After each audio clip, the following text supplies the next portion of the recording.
Everyone, welcome to my channel. आज का हमारा जो टॉपिक है दैट इज इंटरनल रिकंस्ट्रक्शन। बहुत ही इंपॉर्टेंट टॉपिक है टीवाई बीकॉम के लिए और दूसरे यूनिवर्सिटी एग्जाम्स के अंदर भी ये टॉपिक है। वो बच्चे भी इस वीडियो का फायदा उठा सकते हैं। इससे पहले भी मैंने टीवाई बीकॉम के ऊपर एक लेक्चर पोस्ट किया है, उसके अंदर सिलेबस डिस्कस किया है पूरा कि हमको पूरे 5th सेमेस्टर के अंदर टीवाई बीकॉम के अंदर क्या क्या पढ़ना है।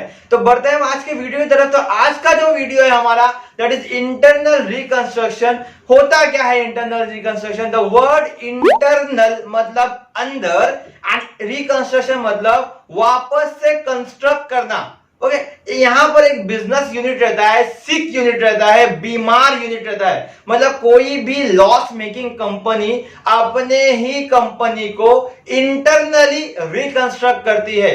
मतलब खुद को तैयार करना, किसी बाहर वाले से सपोर्ट नहीं लेते हैं, बल्कि खुद के ही स्टेक होल्डर्स मतलब खुद के ही डीलर, खुद के ही क्रेडिटर्स, खुद के ही डिबेंचर होल्डर्स, खुद के ही शेयर होल्डर्स थोड़ा थोड़ा सेक्रीफाइस करके अपने फर्म को दोबारा खड़ी करती है। That is internal reconstruction. Okay, ये चैप्टर के अंदर हमको 3 चीज सीखना है। That is journal entries, capital reduction account and third one is balance sheet. आज के लेक्चर के अंदर हम जर्नल एंट्री सीखेंगे, वो भी बेसिक एंट्रीज। 4-5 एंट्रीज पे एक सम कराऊंगा मैं, बहुत ही बेसिक एंट्रीज होगी। आहिस्ते आहिस्ते सिखाऊंगा इंटरनल रिकंस्ट्रक्शन को सॉल्व कैसा करें, पहले वो सीखते हैं। इस चैप्टर में बेसिकली हमको क्या सीखना है, ये 4 चीज सीखना है। अगर ये 4 चीज आ गई तो ये एक चैप्टर हमारे लिए बहुत ही इजी हो जाएगा। और ये 4 चीज सबको पता है कि हमारे असेट, हमारी प्रॉपर्टी का वैल्यू अगर इंक्रीज होता है, मैंने एरो ऊपर किया मतलब इंक्रीज, असेट का वैल्यू इंक्रीज होता है, मेरी प्रॉपर्टी का वैल्यू इंक्रीज होता है, तो फर्म को क्या हो जाएगा? प्रॉफिट हो जाएगा। सीधी सी बात है, मेरा एक प्रॉपर्टी, मेरी बिल्डिंग है जिसका वैल्यू बढ़ गया तो मेरे को प्रॉफिट होगा। सिमिलरली असेट का वैल्यू अगर कम हो जाता है, मेरी प्रॉपर्टी का वैल्यू कम हो जाता है, तो मेरे को क्या हो जाएगा? लॉस हो जाएगा। ऑन द अदर हैंड क्या होता है? On the other hand liability का वैल्यू अगर बढ़ता है, मेरी उधारी का वैल्यू बढ़ता है। अब उधारी का वैल्यू कैसा बढ़ेगा? फॉर एग्जांपल कोई चीज थी, मेरी उधारी थी 1 लाख रुपए की, उसमें मेरे को इंटरेस्ट पे करना पड़ा 10% का, तो उधार का वैल्यू बढ़ गया। 1 लाख की जगह पे 1,10,000 पे करना पड़ेगा, तो उधार का वैल्यू बढ़ जाना। उधार का वैल्यू बढ़ जाना मतलब क्या हो गया? वो लॉस हो गया। और उधार का वैल्यू कम हो जाना, लायबिलिटी का वैल्यू कम हो जाना क्या है? प्रॉफिट है। ये 4 चीज को अगर हम हमेशा याद रखेंगे तो इंटरनल रिकंस्ट्रक्शन हमारे लिए कुछ भी नहीं है। तो बढ़ते हैं हम आज के प्रॉब्लम की तरफ। तो हमारा पहला क्वेश्चन क्या है? इधर बैलेंस शीट देख रहे हैं आप, liability side and asset side, और एडिशनल इंफॉर्मेशन दी हुई है। याद रखना, जितने इंफॉर्मेशन दी रहेंगी मोस्टली उतनी जनरल एंट्रीज बनती है। ओके, सबसे पहला इंफॉर्मेशन क्या है? इक्विटी शेयर्स reduced to ₹6 पर शेयर। इक्विटी शेयर्स का वैल्यू जो है वो 6 रुपया हो गया, reduced to ₹6 पर शेयर। अब इक्विटी शेयर क्या है? हमारा लाइबिलिटी है क्या असेट है? तो इक्विटी शेयर जो है हमारी लाइबिलिटी है। मैंने जैसे वीडियो के स्टार्ट में ही बोला था, किसी लाइबिलिटी का वैल्यू कितना था? 10 था, अब कितना हो गया? 6 हो गया। लाइबिलिटी का वैल्यू कम हो गया। क्या बोला था मैंने? लायबिलिटी का वैल्यू कम हो गया तो क्या होता है? प्रॉफिट होता है। और प्रॉफिट हो गया तो हम क्या करेंगे? कैपिटल रिडक्शन अकाउंट को क्रेडिट करेंगे। वापस एक बार रिपीट करता हूं कि कोई भी लायबिलिटी का वैल्यू 10 से 6 हो गया मतलब कम हो गया, तो क्या हो गया? प्रॉफिट हो गया। हमारी उधारी कम हो गई, हमारा लायबिलिटी कम हो गया। उधारी कम हो गई, लायबिलिटी कम हो गया, तो क्या हो गया? प्रॉफिट हो गया। प्रॉफिट हो तो क्या करेंगे हम? कैपिटल रिडक्शन अकाउंट क्रेडिट करेंगे। तो यहां पर जनरल कॉलम बनाया मैंने, डेट नहीं है तो नंबर डाल देंगे, तो capital reduction account credit to capital reduction account. Is it clear? अब कैपिटल रिडक्शन अकाउंट क्रेडिट क्यों हुआ समझ में आ गया, क्योंकि प्रॉफिट हुआ है हमको। अब डेबिट क्या होगा? डेबिट वो होगा जो लायबिलिटी रहेगी। लायबिलिटी क्या है? Equity share capital. कितना? 4000 शेयर्स था, 10 ईच का, हुआ कितना?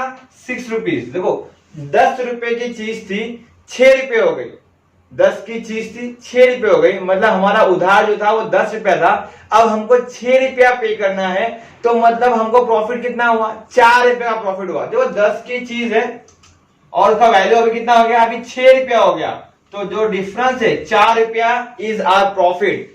तो यहां लिखेंगे हम 4000 शेयर्स पे प्रॉफिट कमाया हमने 4 रुपीज का, दैट इज 16,000। कैसा 4,000 शेयर है यहाँ पर, और प्रॉफिट कितना कमाया हमने यहाँ पे देखा अभी 4 रुपीज का। Is it clear? डायरेक्शन हम बाद में देखते हैं। सेकेंड एंट्री में क्या है? सेकेंड एंट्री क्या बोला है? 10% preference share. Again preference share जो है वो हमारी लाइबिलिटी है। क्या हुआ? रिड्यूस हो गया। अगेन लाइबिलिटी रिड्यूस हो गई, लाइबिलिटी कम हो गई, लाइबिलिटी कम हो गई तो क्या? प्रॉफिट। प्रॉफिट मतलब कैपिटल रिडक्शन अकाउंट क्रेडिट। तो सेम एंट्री मान लेते हैं हम, टू कैपिटल रिडक्शन अकाउंट। ऊपर क्या लिखेंगे हम? 10% प्रेफरेंस शेयर कैपिटल। ओके, कितने शेयर है? 500 शेयर है, 500 शेयर। अब कितने का प्रॉफिट हुआ देखते हैं हम। रेड्यूस टू ₹40 पर शेयर। कितना रेड्यूस हो गया? 40 पर शेयर। था कितना? 100 रुपीज का था। 100 रुपीज की चीज थी, कितने की हो गई अभी? 40 रुपीज की हो गई। 100 रुपए की चीज 40 की हो गई, तो डिफरेंस कितना? 60। तो 60 रुपीज जो है वो हमारा प्रॉफिट है। तो यहां प्रॉफिट लिख दें हम 60 rupees. 500 into 60 is 30,000। Is it clear? Narration हम बाद में देखेंगे। नेक्स्ट थर्ड वन क्या है? 20% sundry creditors. Sundry creditors again this is a liability. Liability हमारा क्या हुआ? वेव हो गया। द वर्ड वेव मतलब होता है माफ। मतलब सन्ड्री क्रेडिटर्स माफ हो गया, माफ हो गया। लाइबिलिटी माफ हो गई, लाइबिलिटी माफ हो गई मतलब लाइबिलिटी कम हो गई। अगेन लाइबिलिटी कम हो गई तो प्रॉफिट हो गया। प्रॉफिट हो गया तो क्या करेंगे हम?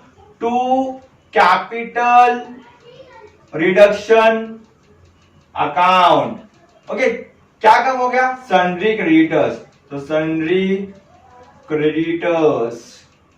ओके, क्या बोला? Waive their claim. कितना क्लेम वेव किया? 20%। मतलब जितना भी पैसा उनका बाकी था उसमें से 20% वो लोगों ने माफ कर दिया। मतलब 20,000 का 20%, दैट इज 4,000। 4,000 रुपीज जो है वो लोगों ने माफ कर दिया। मतलब 4,000 का कंपनी को क्या हो गया?